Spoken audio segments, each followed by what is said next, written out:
Sama aku via phone di malam hari ini, Sahabat Kreatif. Halo Bang Kinahar. Halo. Selamat malam, Assalamualaikum. Waalaikumsalam, selamat malam Bang Argun. Wow, apa kabar nih Bang Kinahar malam hari ini? Lah, Luar alhamdulillah. biasa ya. Luar biasa. Oke, ini adalah pertemuan kedua aku berturut-turut dengan Bang Kinahar ya. Karena malam hari ini Tia yang siaran karena dia lagi sakit Bang Kinahar. Jadi aku gantikan. Iya, biasa kita lama kali jumpa gitu ya. Iya, biasa lama kali tunggu 2 minggu, 3 minggu baru jumpa ya kan. Jumpa. Oke, Bang Kinahar nih posisi lagi di mana? Saat ini lagi di Johor, Bang. Lagi di Johor ya, lagi di rumah on air-nya ya. Ya, ini lagi di tempat kawan. Oke, baik. Bang Kinahar, kita lagi ngobrolin, kita malam hari ini bakalan ngobrolin tentang siapa salah, siapa benar nih ya, Bang. Siapa Nah, salah? kira-kira siapa salah, siapa benar. Kalau disingkat SSSB. Nah, kira-kira nih Bang Kinahar, kalau dihubungkan dalam kehidupan gimana nih, Bang? Siapa salah, siapa benar? Boleh dong diceritain sedikit nih. Siapa salah, siapa benar nih? Pengantarnya itu kan gini, kita mungkin dalam berkawan gitu ya. Berorganisasi atau berkantor dan seterusnya gitu. Kan selalu, maksudnya kemungkinannya tuh sering gitu yang kita nanti menyalahkan orang lain gitu kan. Yap, benar. Ya kenapa kita menyalahkan orang lain ya karena kita rasa kita yang benar itu kan gitu nih. Gitu. Dan orang yang kita salahkan itu ya begitu pula gitu. Dia rasa dia yang benar. Semua tuduhan yang disampaikan ke dia itu salah gitu di mata dia gitu. Jadi yang menuduh itulah yang salah gitu. Nah karena kejadian begini kan maksudnya seringkali pertemanan tuh kandas. Benar. Percintaan itu retak gitu ya. Hanya karena modelnya begini gitu. Jadi kita ngerasa kita benar dengan dalil kita. Dan orang yang kita salahkan pun dia juga berpikiran yang begitu juga. Dia rasa dia yang benar, bahwa kita lah itu yang salah gitu. Nah karena kasus ini banyak terjadi gitu. Dan menurutku ini sebenarnya tidak harus karena kejadian ini terus hubungan kita itu jadi hancur gitu. Nggak harus gitu loh. Nah makanya kita angkatlah malam ini cerita tentang siapa salah siapa benar. Memang nanti di akhir kesimpulannya nggak ada yang salah, rupanya nggak ada yang benar gitu. Karena sportif ya, imbang ya. Ya, karena kalau renung-renungkan gitu ya,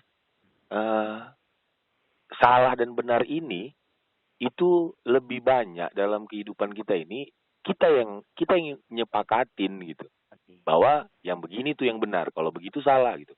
Padahal di sisi lain yang begini tuh ya bisa juga jadi salah gitu. Nah ini soal mau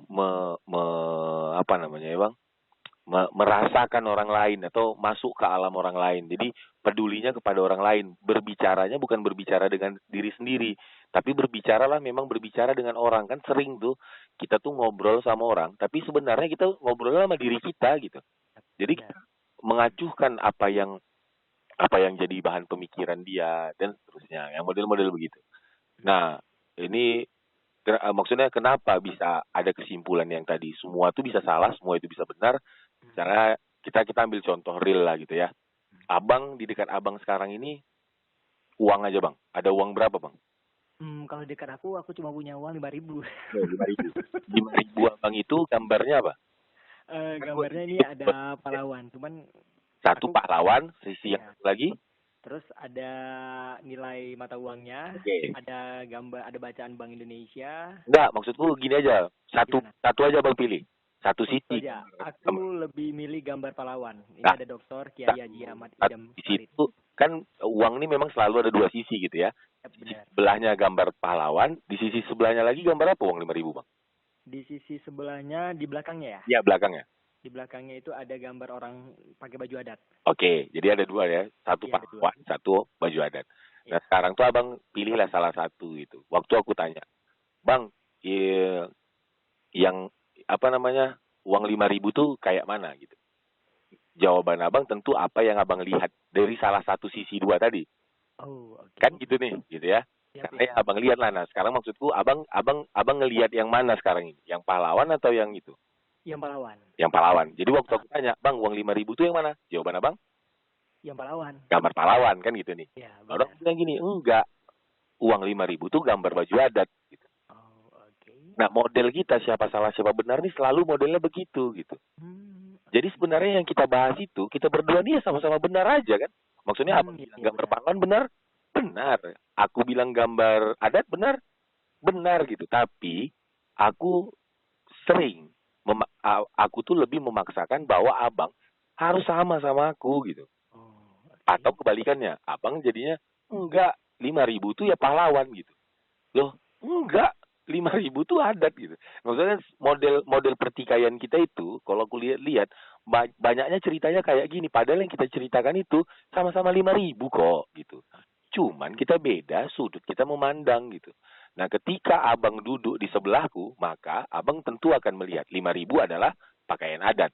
Yap. Atau ketika aku pindah duduk di sebelah abang, maka aku akan melihat 5.000 itu gambar pahlawan gitu kan.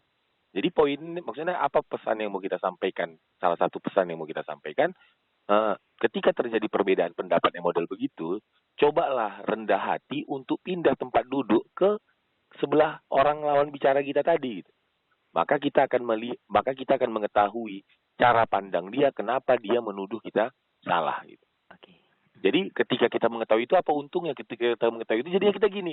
Oh, kau karena kau ngelihat dari sini. Maksudnya akan lebih mudah gitu menumbuhkan rasa yang empati mungkin atau rasa rasa yang kita peduli dengan dia gitu kan. Karena kita udah duduk sama-sama dia gitu. Nah, pertengkaran ini sering kali terjadi menurutku karena kita memang masih beda tempat duduk. Jadi beda kita memandangnya gitu. Jadi ya terakhirnya kita saling menyalahkan dan merasa kita yang paling benar gitu. Dan itu capek loh bang gitu. Yap, Waktu yap, itu benar. kita mau bilang sama para pendengar gitu, termasuk untuk diri kita lah itu ya, capek yang begitu gitu. Maksudnya bebaskan diri kita dari hal-hal yang membuat letih. Itu letih banget loh yang model begitu tuh gitu. Betul-betul letih. Apa ya, memendam perasaan yang begitu gitu. Kalau kita nggak setuju nih, kalau kita disalahkan, yang ada di otak kita tuh kan akan mencoba mencari lagi kapan kau nggak kena kan kurang lebih gitu. Benar. Ya, gitu. Yap, akhirnya dendam ya. Iya, nah jadinya padahal hanya cuman perkara tempat duduk, terakhirnya kita memendam rasa dendam. Nah, itu juga sepanjang perjalanan udah pasti nggak indah dunia ini. Masuk Yap, kantor pasti jumpa sama dia gitu kan. yap benar. Oke, nah itu gitu. Sedangkan kita di kantor itu bisa 8 jam. Jadi bisa 8 jam dalam hari kita tuh nggak bahagia gitu. Atau memang kita milih langsung ya udah nggak mau berkawan sama dia gitu. Memutus silaturahim gitu. Nah kita tahu lah kalau udah memutus silaturahim sempit rezeki itu gitu. Yap. Jadi suntuk jadi aduh kok ini. Nah maksudku ini apa ya? Mari kita lepaskan diri kita dari yang begitu dan cobalah kita melihat dari sudut pandang orang lain gitu. Kita dengarkan dulu maksud dia apa. Nah kurang lebih gitu agar kita tidak bertanya nih siapa yang benar, siapa yang salah gitu Bang. Baik, Bang Ginahar, kalau misalnya ditanya nih dari faktor ya, dari faktor munculnya siapa salah, siapa benar. Nah, kira-kira ini ada nggak sih kaitannya sama basic yang keras kepala atau mungkin egois yang terlalu tinggi? Atau gimana nih Bang? Kenapa bisa muncul yang namanya pemikiran yang seperti itu gitu Bang? Iya, Pemikiran mau menang sendiri. Nah, faktor utamanya itu apa kira-kira Bang Ginahar? itu semua yang abang bilang itulah gitu. Nah kalau yang semua itu, kalau kalau menurutku semua itu kan peritilannya gitu. Yap. Tapi induknya apa gitu? Induknya kesombongan lah sebenarnya. Oh, oke. Jadi kesombongan ini punya banyak wajah gitu lah istilahnya gitu ya. Ada dia wajahnya dalam bentuk iri, ada wajahnya dalam bentuk keras kepala, ada wajahnya dalam bentuk keegoisan gitu. Nah, tapi induknya tetap akarnya kesombongan. Dan kita kalau kalau kita larikan ke agama kita tahu lah ya kalau udah ada sombong itu udah berat lah itu gitu kan. Bahkan apa namanya iblis-iblis itu pun dikeluarkan dulu dari surga juga karena kesombongan gitu kan. Jadi udah berat lah. Nanti kita di dunia berat, di akhirat pun jadi berat gitu. Gak indah hidup ini gitu. Yap. Nah, kalau ditanya akarnya apa itu, tapi kalau ditanya bagaimana penyelesaiannya, lawannya kesombongan rendah hati. Oke. Ya itu gitu. Tanpa perlu mengklarifikasi. Kadang kan yang bikin kita itu juga menurutku nih, yang bikin kita itu jadi apa ya, jadi perang-perangan dalil atau perang-perangan alasan gitu. Karena kita mau mengklarifikasi, kita nggak setuju kali kita ini disalahkan gitu. Nggak setuju kali kita ini disalahkan. Kita nggak setuju kita ini jelek gitu loh di mata orang gitu. Dengan berbagai macam alasan lah itu ya. Tapi goalnya memang kita nggak setuju kalau kita direndahkan, kita nggak setuju kalau kita tuh jadi keset kaki sama orang lain gitu kan. Nah, atau kita kejar apa masalahnya kalau memang kita direndahkan. Cobalah jawabnya jujur gitu loh. Siapapun yang dengar kalau lagi ada dalam proses yang berantem ya, model-model yang kayak kita ceritakan ini, kalau memang kita disalahkan masalahnya apa? Gitu. Oke, baik. Rendah harga diri dan segala macam. Enggak lah, emas permata kalau dicampakkan pun dia di lumpur sana, dia tetap emas gitu. Benar. Tapi kan kalau kita, apa ya maksudku, kalau dalilnya itu kita sering dengar, maksudnya motivasi-motivasinya jangan lawan dan segala macam. Kalau kita ikut melawan itu sama kita kayak dia, yang gitu-gitu gitu. Tapi memang prakteknya ya sering terjebak lah gitu. Nah maksudnya agar kita tidak sering terjebak, satu tips mungkin gitu. Coba tanya masalahnya apa gitu.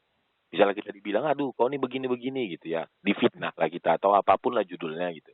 Oke. Coba tanya dulu lah, masalahnya apa? Maksudnya kalau aku diginikan gitu, Hmm. masalahnya apa? Maksudnya tuh apakah perlu ini kulawan gitu?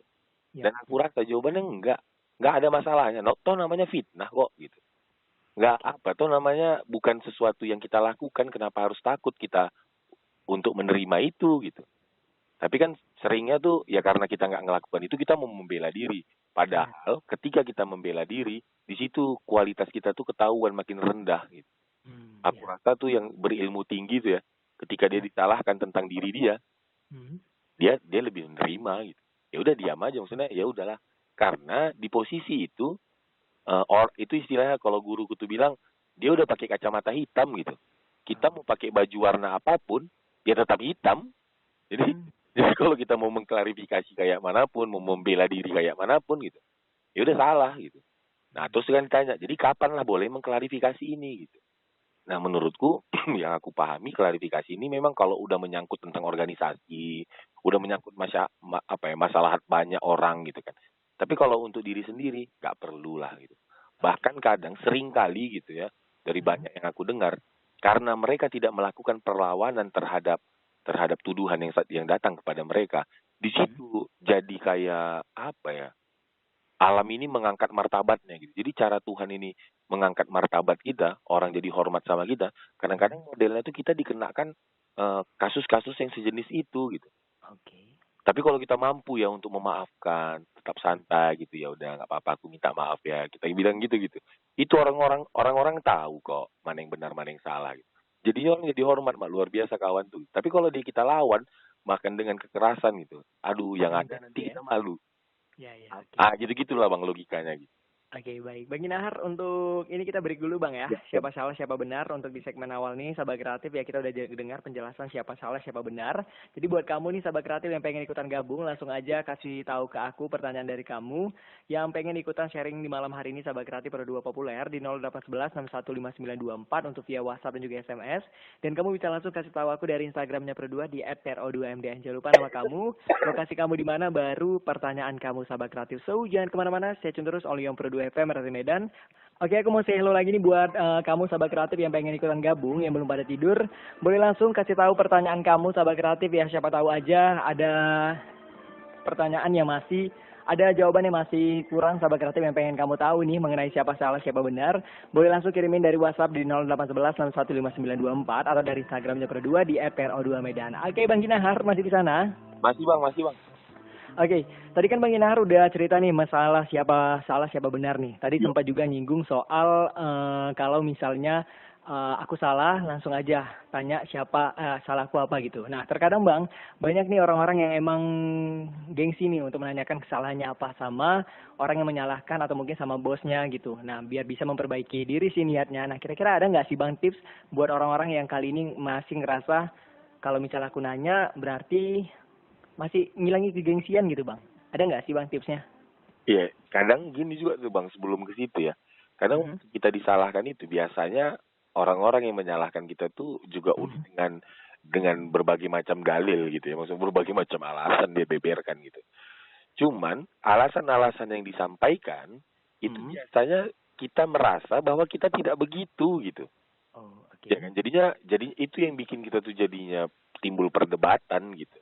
Hmm. Jadi maksudku sekarang ini kurasa lebih ke yang begini, mampu menerima ketika kita dikatakan mereka itu apapun gitu, Hmm. apapun landasan mereka menyalahkan kita gitu, kita bisa nerima itu walaupun itu Mhm. tidak kita lakukan gitu. Nah, Oh, oke. Hmm. Tapi karena kita biasanya sih, misalnya abang salah gitu ya, aku pun Hmm. biasanya waktu ngomong bang Argun, abang nih jangan begini lah bang begini, abang nih begini begini. Jadi biasanya udah sekalian tuh kan ku beberkan kesalahan-kesalahan abang itu gitu. Yap. Tapi kan yang kubeberkan ini biasanya abang nggak ngerasa bahwa yang kubeberkan itu seperti itu. Maksudnya aku nggak gitu loh maksudku gitu. Maksudku tuh begini kan gitu biasanya nih. Nah yang begitu-begitu nih yang sering timbul jadi kita tuh bertengkar gitu. Nah maksudku anggaplah misalnya aku nih nyalahkan abang gitu kan. Abang mampu untuk menerima apapun yang kusampaikan itu walaupun itu bertolak belakang dengan yang abang pikirkan gitu. Oke. Wah, ini memang apa ini ilmunya agak tingkat tinggi nih gitu ya. Maksudnya mau menerima ketika kita dicaci maki yang padahal sebenarnya kita tidak begitu gitu. Dan aku bilang, "Bang, abang kenapa jalan sama pacarku? Abang nih berkawan sama aku tapi memang abang nikung aku dari belakang gitu. Aku nggak apa ya, aku udah percaya banyak sama abang tapi ternyata abang kayak gini di belakangku gitu. Padahal sebenarnya bilanglah abang jalan sama pacarku tuh memang karena sesuatu dan lain hal gitu. Entah abang nengok dia cewekku ini lagi di tengah jalan, itu ceweknya Kinar tuh. Saya kuantarkan sebenarnya maksud abang nggak ada, cuman mau mengantarkan, menolong, anggaplah begitu kan. Iya. Tapi aku kan udah nuduh abang yang enggak nih gitu. Nah, Iya. waktu aku nuduh tuh abang tuh yang mau nerima itu terus abang bilang, iya aku salah, aku minta maaf gitu loh. Padahal sebenarnya abang nggak salah gitu. Nah kalau abang mampu sampai ke itu, aku rasa kita nggak akan bertengkar gitu. Tapi kan kita tuh jadi bertengkar kalau abang membela diri ya, Ya, apa benar-benar ya. maksudnya menyampaikan kebenaran versi abang gitu. Enggak, aku sebenarnya cuma mau nolong cewek kau aja gitu. Karena aku tengok dia hujan-hujan segala macam gitu lah. Jadi aku cuma mau bantu, aku nggak ada niat apapun. Bahkan kami nggak ada cerita yang aneh-aneh gitu-gitu kan. Abang kalau abang jawab kayak gitu, biasanya respon dari aku ya yang menyalahkan abang, aku nggak akan percaya gitu. Soalnya aku udah nengok abang pakai kacamata hitam kan, balik cerita kita di awal tadi. Jadi apapun penjelasan abang nggak guna gitu. Dan di posisi itu maksudnya, abang selaku yang kusalahkan, abang mau gitu legowo untuk nerima, iya aku salah gitu. Iya aku minta maaf ya gitu. Nah abang itu bisa ngomong gitu gitu. Nah ini berat. Kalau ya nggak usah lah kita munafik kali ya. Memang teorinya gampang gitu kan. Tapi praktiknya berat. Kan? Sangat berat kali, Bang. Berat kali gitu. Nah, terus kita coba membredel gitu. Apa yang buat berat? Yang buat berat ini kalau aku rasa-rasa memang abang nggak setuju aja ku rendahkan begitu gitu. Padahal niat abang baik tapi malah jadi jelek gitu di mataku kan. Abang nggak setuju kalau abang harga diri abang ku injak-injak model begitu. Biasanya sih itulah. Walaupun tuh punya banyak alasan ya, tapi goalnya ya karena nggak setuju aja tuh harga diri kita diinjak-injak begitu. Nah maksudku, jadi kalau balik ke pertanyaan abang, jadi macam mana caranya biar mampu begitu gitu kan? Biar lebih baik kalau abang minta maaf kan tentu apa ya lebih adem lah hubungan kita ini gitu kan. Jadinya nggak ada lagi dendam dan seterusnya gitu ya. Nah caranya biar mampu itu bagaimana? Ya sebenarnya kalau mau apa namanya jawaban yang paling gampang gak usah banyak kali mikir gitu, udah minta maaf aja gitu dah. Tapi ini berat kalau udah terdengar di telinga kita jadi terotak kan gitu kan. Nah, itu yang terotak itu hajarlah dengan pertanyaan bahwa mana pertanyaannya tuh yang pertama tuh ya aku rasa yang agak tinggi itu sebenarnya Tuhan ini membuat kejadian ini ingin mengajariku apa gitu. Itu aja dulu tanya gitu. Jadi kita sudah tidak peduli lagi dengan cacian mereka. Yang kita pedulikan itu pelajaran apa yang ingin Tuhan sampaikan kepada kita gitu. Apa yang harus kita ubah dari sikap kita sehingga Tuhan membuat skenario ini terjadi pada kita gitu. Nah, karena logika yang lain tuh gini, tentu misalnya contoh kasusnya kayak yang tadi ku contohkan gitu ya. Tentu abang bertemu dengan pacarku itu juga bukan yang disengaja gitu kan. Aku tahu abang bawa pacarku itu juga tentu bukan disengaja. Jadi semuanya memang sudah diskenariokan langit lah kurang lebih gitu kan. Maksudnya kenapa langit menskenariokan itu gitu? Apa yang ingin diajarkan langit untuk abang? Ya? Jadi kurasa itu aja dulu. Jadi memperlambat respon itu adalah jalan pertama agar kita tidak saling berdebat gitu. Beda lah sama bom waktu ya. Kalau bom waktu memang harus cepat dia diselesaikan biar nggak meledak. Tapi kalau pertengkaran ini kadang mengulur waktu itu menjadi jalan terbaik untuk mendapatkan hasil yang lebih baik gitu. Jadi diulur saja waktu itu tidak ada masalah gitu. Jangan langsung ditanggapi gitu. Jadi kalau misalnya ada kita yang kena repet, kena fitnah yang model begitu gitu, diam saja dulu gitu. Diam terus tanya, kira-kira ini maksudnya apa ya, kenapa ya, apa yang salah sama aku gitu. Kenapa pertanyaan ini jadi muncul gitu? Karena teorinya tuh di semua agama apapun kurasa menyepakati bahwa teorinya ketika kau melakukan baik, maka kebaikan itu yang kau dapat. Ketika kau melakukan sebuah keburukan, maka keburukan itu pula kau dapat. Anggaplah yang terjadi sama abang sebuah keburukan. Tentu nggak uculuk-uculuk juga keburukan itu abang terima. Pasti kalau berdasarkan teori yang kuyakini itu artinya di beberapa hari yang lalu atau beberapa minggu atau bulan yang lalu mungkin ada satu kesalahan yang abang buat sehingga abang jadi mendapatkan kembali kesalahan yang abang buat itu gitu loh. Maksudku abang bisa nangkap lah maksudku ini, Bang. Iya, iya, benar. Jadi kejadian yang sama kita itu sebenarnya adalah hasil dari apa yang kita buat gitu. Ya, benar. Makanya ada teori yang mengatakan bahwa kalau mau hidupmu bagus, nasibmu bagus 5 tahun yang akan datang, 10 tahun yang akan datang, lakukanlah yang terbaik hari ini, lakukanlah yang baik-baik hari ini, maka 5 tahun yang akan datang juga akan baik. Dan begitu pula sebaliknya, kalau kita melakukan yang buruk hari ini, pernah mungkin kita nyakitin orang lain tanpa kita sengaja, itu nanti akan datang balasannya loh di beberapa hari, beberapa minggu, beberapa bulan, beberapa tahun yang akan datang gitu. Oke. Jadi memang udah kayak gitu perenunganku terhadap algoritma kehidupan ini gitu. Dan hal itu pun terjadi sebenarnya semata-mata aku rasa memang dibuatlah begitu algoritma kehidupan ini agar kita selaku manusia ini mau terus memperbaiki diri gitu. Soalnya kita tuh memang lahir tuh kan memang yang bersih gitu. Yap. Nah, habis itu udah diisi nih yang bersih itu. Kalau ibarat rumah kita tuh waktu lahir tuh rumah kosong. Dalam perjalanan udah dipasang lah tuh wallpapernya, interiornya, kursinya pakai yang ini. Nah ternyata Tuhan nggak mau atau nggak cocok dengan interior yang udah kita pasang. Untuk merubah interior itu memang perlu ada sebuah kejadian gitu. Makanya introspeksi diri itu maksudku ialah kalau dalam bahasa lain mencoba memperbaiki atau mengganti interior di dalam diri gitu. Mungkin ada yang nggak cocok ini sama Tuhan. Jadi ukurannya memang harus ke Tuhan gitu.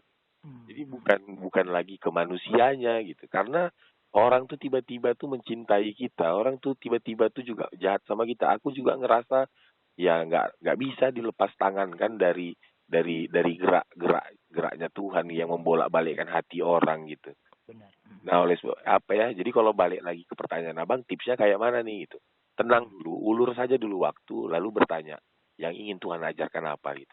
Oke, tapi Bang kira-kira teori tadi berlaku nggak sih untuk cewek-cewek Bang? Kan misalnya nih, kalau misalnya kita dalam dunia percintaan ya.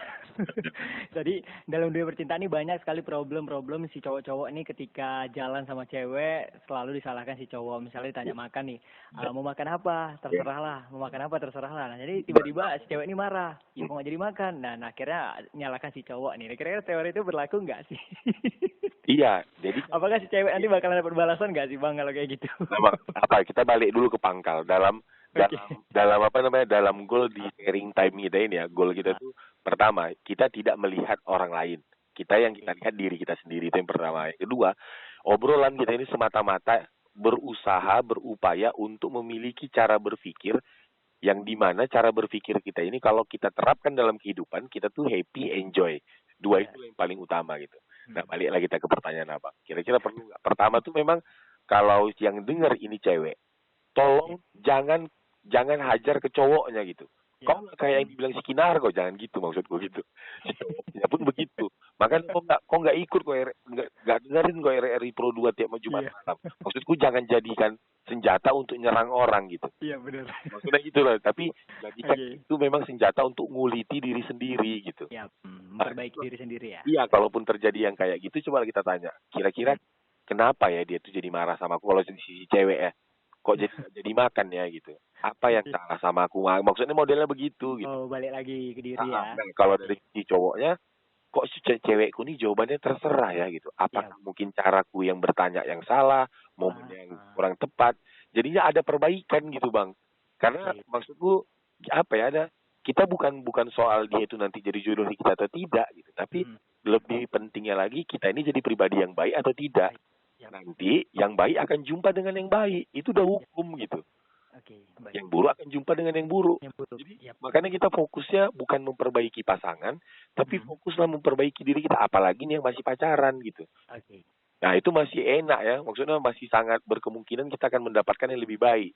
Tapi Iya. kalau nanti dia udah nikah, mungkin akan Wow. lain lagi nih pembahasan kita karena nggak mungkin maksudnya ya kita Oke, baik. diganti Yap, nggak ini mungkin gitu. Bang Kinahar kita break dulu ya. Spesial Oke. buat sahabat kreatif nih malam hari ini. Pelajaran sangat luar biasa ya, memperbaiki diri sendiri. Siapa salah, siapa benar, sahabat kreatif ya. Jadi buat kamu nih yang pengen ikutan gabung di sharing time malam hari ini, boleh langsung aja kasih pertanyaan kamu sahabat kreatif. Siapa salah, siapa benar. Kalau misalnya ada pertanyaan, kirimin ke WhatsApp 0811615924. Ntar aku bakalan bacain. Kalau dari Instagram juga boleh di @pro2md. Ini udah ada pertanyaan dari Instagram Bang, tapi sebelum aku buka, sebelum aku bacain, kita bakalan break dulu ya Bang Kinahar ya. Siap Bang Argus. Oke, buat sahabat kreatif jangan kemana-mana, stay tune terus only on Pro 2 FM, Radio Medan Suara Kreativitas, Indonesia, Tatanan Kehidupan Baru. Halo Bang Kinahar. Halo Bang. Oke, Bang Kinahar nih aku mau bacain dulu nih pertanyaan yang udah pada masuk dari Instagramnya Pro 2. Aku coba cek nih DM dari Instagramnya, ada @mawar1999. Selamat malam Pro 2 FM Radio Medan. Assalamualaikum warahmatullahi wabarakatuh. Nah, aku pengen nanya dong soal siapa salah siapa benar malam hari ini tentang orang yang bermuka dua nih Bang Kinahar. Nah, jadi Bang Kinan, ini soal orang yang bermuka dua, kira-kira gimana sih Bang untuk ngadepin orang yang bermuka dua? Kadang misalnya dia disalahkan, tiba-tiba dia nerima di posisinya depan mata kita dan di belakang dia malah nyeritain kita nih Bang Kinahar. Nah, kira-kira ada nggak sih Bang yang bisa dikasih tahu ke aku masalah seperti itu Bang, tanggapannya? Makasih Mawar, silakan Bang Kinahar dijawab. Makasih Mawar gitu. Ya ini yang kita bilang, yang sudah cerita di awal tuh, bahwa goal kita ini memang jangan ngelihat orang ya, goal kita ini ngelihat kita lah gitu. Itu yang kayak Mawar tuh memang maksudnya itu kasus banyak orang yang begitu gitu. Yang nanti dia akan mencoba mendikte, kalau pakai istilah mendikte orang lain itu gitu. Jadi dia pengennya orang lain tuh kayak dalam otak dia gitu. Kau nggak boleh gitu lah, kau begini aja lah gitu. Nah, maksudnya ketika kita berharap mereka orang lain tuh seperti kita gitu, atau kau janganlah bermuka dua gitu. Kita maunya dia tuh begitu gitu. Di saat kita memiliki pemikiran itu, menurutku di saat itu pula kekecewaan sudah menjadi bayang-bayang kita gitu. Oke. Jadi nggak usah itu, maksudku ya kalau bahasa itu ya kita nggak usah pikirkan mereka gitu. Biarkan mereka bermuka dua itu, biarkan saja, nggak ada masalah. Yang jadi masalah tuh kalau kita juga bermuka dua kan gitu kan. Jadi biar dia begitu, yang penting kitanya nggak begitu, gitu aja gitu. Lalu apa yang kita harus lakukan sama orang yang bermuka dua itu gitu? Ya tetaplah berbuat baik sama dia gitu. Jadi kalau dia bermuka dua, kalau sempat kita sampaikan, ya kita ceritalah bahwa nggak bagus yang model begitu. Tapi memang model cerita ini pun juga tidak yang kau janganlah kau muka dua. Biasanya kayak gitu orang jadi nolak karena orang tuh nggak suka disalahkan gitu kan. Ya benar. Oleh sebab itu memang yang paling enak tuh menyampaikan kebenaran itu mungkin dengan bercerita kasus apa ya, kita rasa dia ini berbuka dua, mungkin kita menceritakan tentang bahayanya, atau ya bahayanya orang-orang yang bermuka dua itu kayak mana gitu. Nah jadi kita cerita itu aja, kita nggak ada mau nyinggung dia, nggak ada, kita mau bercerita tentang bahayanya begitu gitu kan. Contoh-contoh kasusnya mungkin bisa kita mirip-miripkan dengan yang dia lakukan gitu. Mudah-mudahan itu jadi dia tersadar. Tapi memang goalnya pun mudah-mudahan hanya sampai di situ. Kalau kita berharap dari cerita kita dia terus jadi tersadar, terus dia tidak lagi begitu, aduh, itu kayaknya kita udah mulai mengambil job desk-nya Tuhan gitu ya. Karena cuma Tuhan yang berhak untuk memberikan petunjuk hidayah itu gitu. Kita berupaya menyampaikan kebenaran, kebaikan. Nah, menyampaikan kebenaran, kebaikan itu memang yang kupahami kitanya duluan yang melakukan itu. Jadi dakwahnya itu atau ceritanya itu bukan cerita sekedar omongan, tapi kita membuktikan dalam bentuk perbuatan gitu. Dah gitu aja sih Mawar. Habis itu ya kita doakan gitu. Karena ya biarlah dia begitu gitu. Nggak ada masalah situ gitu. Yang penting kita nggak jadi kayak dia dan kita nggak memaksakan dia harus kayak kita. Itu aja. Pokoknya apapun yang dilakukan baik, itu dapat baik nanti Bang ya. Iya. Gitu, Iya. Baik, ini dari WhatsApp lagi Bang, aku mau bacain ada Nadia, tinggal di Jalan Tembung, Pasar 10. Assalamualaikum Berdua FM dari Medan, aku Nadia. Nah, aku terkadang sulit nih untuk ngejelasin kebenaran kepada bos atau mungkin teman-teman aku. Nah, kira-kira ada nggak sih Bang tips buat aku yang susah sekali ini ngasih tahu mereka walaupun aku benar, tapi aku takut merasa perasaan mereka tersinggung. Nah, kira-kira ada nggak sih tips biar aku tuh lebih enak tuh ngomongnya kalau misalnya aku ini benar ketika ngejelasin sesuatu gitu. Ya. Yang pertama pertanyaannya kembali kita mau nanyakan sama Nadia bahwa apa pentingnya menyampaikan itu gitu. Itu dulu gitu. Maksudnya ini mau membersihkan niat. Pertanyaan ini fungsinya untuk membersihkan niat. Yap. Jangan-jangan kita pengen kayak gitu biar kita jadi pahlawan. Ya itu nggak ada guna maksudku gitu kan.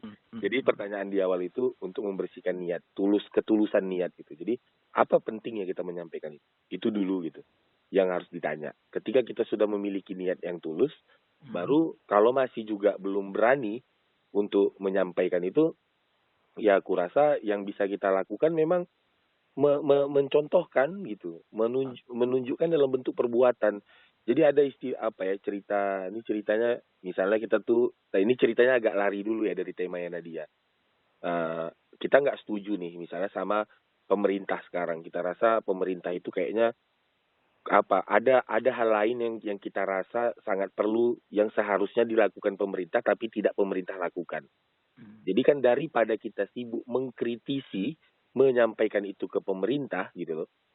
Bagus kita saja yang melakukan apa yang belum pemerintah lakukan gitu maksudnya itu. Nah, balik ke kasusnya Nadia. Kawan-kawan kita itu kita rasa salah. Ada sebenarnya kebenaran yang harusnya mereka lakukan gitu. Nah, daripada kita itu sibuk berpikir bagaimana cara menyampaikan kebenaran ini sama mereka, kita saja yang mempraktekkan itu, menunjukkan itu langsung gitu kepada kebenaran yang kita rasa benar tadi gitu. Udah, daripada kita, karena nanti biasanya nih kebanyakan sih gitu, mudah-mudahan dia tidak begitu gitu. Dia mau nyampaikan tuh sebenarnya tujuannya dia mau orang tuh jadi kayak gitu gitu. Sedangkan ini jangan-jangan dia kayak kasus kita berdua soal melihat uang 5.000 tadi gitu loh Bang. Aku rasa abang salah mengatakan pahlawan. Tapi rupanya dari sisi abang benar gitu. Jadi maksudku untuk menghindari hal itu ya gitu. Jadi kita rasa kawan-kawan kita ini atau pimpinan kita ini salah, kita mau menyampaikan yang benar, ya itu kan yang kita rasa. Karena kita duduknya mungkin bisa jadi berbeda gitu. Nah oleh sebab itu ya udahlah kita lakukan saja juga yang benar menurut kita gitu. Dalam pengertian yang tadi yang menunjukkan kebenaran ya iyalah menutupi apa yang belum mereka lakukan gitu. Lakukan ya. Oke. Baik, itu ya Nadia, terima kasih banyak udah ikutan dari Tembung Pasar 10 yang udah ikutan join di sharing time malam hari ini. Oke Bang Kinahar, nih nggak terasa sekali. Boleh Bang di statement closing Bang, closing statement Bang untuk menyampaikan Bang untuk tema kita salah benar atau benar salah ini. Siapa salah, siapa benar? Siapa salah, siapa benar gitu. Bukan mau mencari kebenaran dan bukan mau memaksakan kebenaran gitu. Ketika kita pengen memaksakan kebenaran, itu tuh di saat itu pula kayak yang tadi bayang-bayang kekecewaan itu muncul gitu. Jadi oleh sebab itu apa yang paling baik menurutku saat ini ya lakukan saja apa yang kita rasa benar. Dan kalau kita dituduhkan yang bukan yang kita lakukan, berupayalah untuk kalau itu terkait dengan diri sendiri gitu ya. Yang tadi cara berpikirnya gitu. Kenapa Tuhan mengizinkan hal ini terjadi gitu. Pasti ada pelajaran yang bisa kita ambil tuh pasti gitu. Tapi pelajaran ini sulit diambil kalau, contohnya gini, misalnya nih Bang Argun kutembak lah, ini guru pernah menganekdotkannya kurang lebih gini. Abang lah dari jarak dekat kutembak abang, yang kena tangan abang. Respon abang apa kira-kira? Ketika aku nembak abang yang kena tangan abang? Sakit. Ya abang teriak sakit, aduh gitu kan. Ada satu orang yang pernah kutanyai ada orang lain yang pernah ditanya begini, jawabannya gini, untung nggak kena jantungku katanya. Memang sih orang hari ini akan jadi dalil, memang orang Indonesia ini banyak untung yang iya. Karena itu Indonesia ini masih aman dan selamat sampai sekarang karena memang mayoritas orangnya itu mampu untuk bersyukur gitu. Iya benar-benar Bang. Nah apa poin yang mau kita sampaikan dari cerita kita tadi? Kalau kita disalahkan orang dan segala macam, kita sulit untuk menerima itu kalau kita fokus di sakitnya gitu. Dan di setiap kesakitan yang kita rasakan sebenarnya tuh ada loh hal lain yang sangat menguntungkan kayak yang tadi tuh. Untung nggak kena jantung, ini masih tangan, masih aman itu gitu lah. jauh itu dari kematian kalau nembak kena tangan kan. Tapi kalau nembak kena badan ini baru dekat sama kematian nih gitu. Tapi kalau tangan biasanya masih jauh lah itu gitu. Nah, maksudnya apa? Jangan fokus di sakitnya gitu. Kita difitnah orang gitu. Nggak usah fokus di fitnahannya. Kalau fokus di fitnahannya, yang ada kita akan teriak, kesakitan, jadi merasa korban dan seterusnya gitu. Jadi lihatlah dari sisi yang lain gitu. Belajar untuk melihat dari sisi yang lain. Tentu ini juga tidak gampang, tapi ini juga tidak sulit gitu. Gampang atau sulit nih kalau di teori kita di sharing time ini kan itu cuman perkara sudah terbiasa atau belum, cuman itu aja gitu.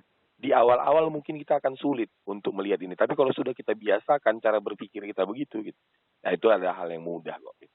Mencari kebaikan di setiap kesakitan yang kita lalui. Dan itu pasti ada. Syaratnya untuk melihat kebaikan itu diawali dengan tenang dulu gitu. Santai dulu, relax dulu gitu. Kalau perlu tidur aja dulu gitu. Bangun tidur baru mulai berpikir. Jangan berpikir di saat itu gitu. Jadi, mengulur waktu terhadap sebuah kesakitan kehidupan, aku rasa itu jalan yang lebih baik daripada mengambil respon secepat mungkin ketika kita mengalami kesakitan. Ya, oleh sebab itu tak usah bercerita siapa salah siapa benar, karena nanti endingnya siapa salah siapa yang benar, yang berhak menentukan cuma Tuhan, dan itu pun nanti ketika kita meninggal gitu. Karena banyak faktornya dalam menentukan itu yang kita juga masih meraba-raba nih gitu. Kita rasa mereka salah tapi belum tentu di mata Tuhan. Dan kita rasa kita benar tapi itu juga belum tentu. Jadi mengutip pernyataan tokoh ulama yang beliau berkata begini, aku rasa memang ini sebuah kebenaran, tapi di sisi lain aku juga meyakini ini juga sebuah kesalahan gitu. Jadi itu tuh kesalahan dan kebenaran itu selalu berbanding lah. Jangan saklek kali, kalau kita saklek kali kita payah menerima perubahan-perubahan yang berikutnya gitu. Jadi lebih fleksibel lah terhadap sebuah kebenaran. Dan semua kejadian, ini untuk terakhir, semua kejadian itu Tuhan pasti punya maksud. Kenapa itu diizinkan Tuhan terjadi sama kita? Carilah maksud itu, carilah hikmah dari kejadian itu, maka kita akan mengalami hidup yang aku rasa yang ingin lah, yang kita cita-citakan tuh, hidup yang damai, nyaman, dan bahagia. Mungkin gitu Bang. Baik, Bang Kinahar, terima kasih banyak ya buat ngobrol kita di malam hari ini. Sharing time, siapa salah, siapa benar. Sehat selalu ya Bang Kinahar ya. Kita ketemu lagi nanti di malam Sabtu depan. Dan Bang Kinahar, salam buat keluarga di sana ya. Makasih Bang. Assalamualaikum warahmatullahi wabarakatuh. Waalaikumsalam warahmatullahi wabarakatuh.